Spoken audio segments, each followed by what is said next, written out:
They say the Portuguese were the first to engage in the slave trade, but the Arabs then Portugal started, and others soon followed suit like the British, the French, the Spanish, the Dutch Empire, and even the United States. Centuries later, millions of enslaved Africans were exported by the Red Sea, through the Swahili ports of the Indian Ocean, along the Trans-Saharan caravan route, and of course, the millions that were transported across the Atlantic Ocean to the Americas. Ships departed Europe for African markets with manufactured goods such as cloth, liquor, tobacco, beads, cowrie shells, metal goods, and guns, which were traded for purchased or, should I say, for kidnapped Africans, who were transported across the Atlantic as slaves. The slaves were then sold or traded for raw materials and transported back to Europe. Nariglisser was upset, saying, "Who could be so heartless?" Wanian Yakovich shook his head. Even the educational system of the past force-fed us lies for centuries until the invention of the Internet, which allowed our people to dig for the truth. But these heartless people were organized by companies or groups of investors rather than individuals, and shipowners considered the slaves as cargo, not even human beings.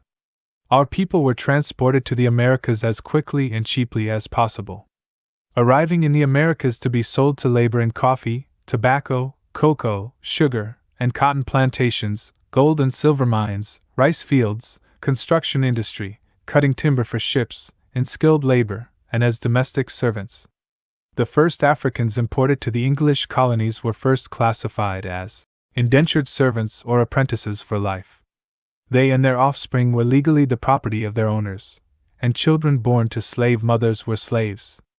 As property, the people were considered labor units sold in markets with other goods and services. The business was so demanding that the Portuguese established these outposts along the African coast, where they purchased slaves from local African leaders. The old history books said that about 12 million to 20 million Africans were said to have been sold in the Americas, but the number purchased by the traders is said to be much higher. Of those numbers, millions were raped, murdered, and died before reaching their destination. Nariglisser stood there listening in awe, as Wanian talked, unaware of the time. Wanian considered himself an expert in history and enjoyed learning and teaching about it.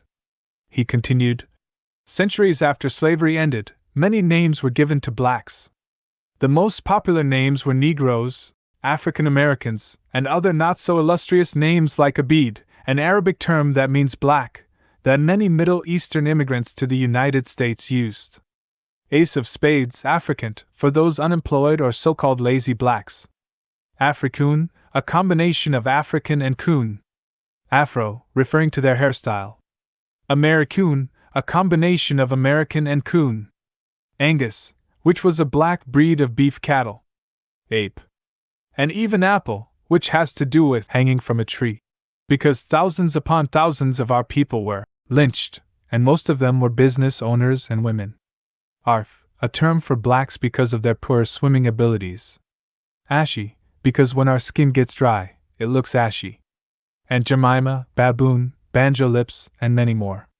I can go on and on. Many leaders died for the right to be equal in this country, but to no avail.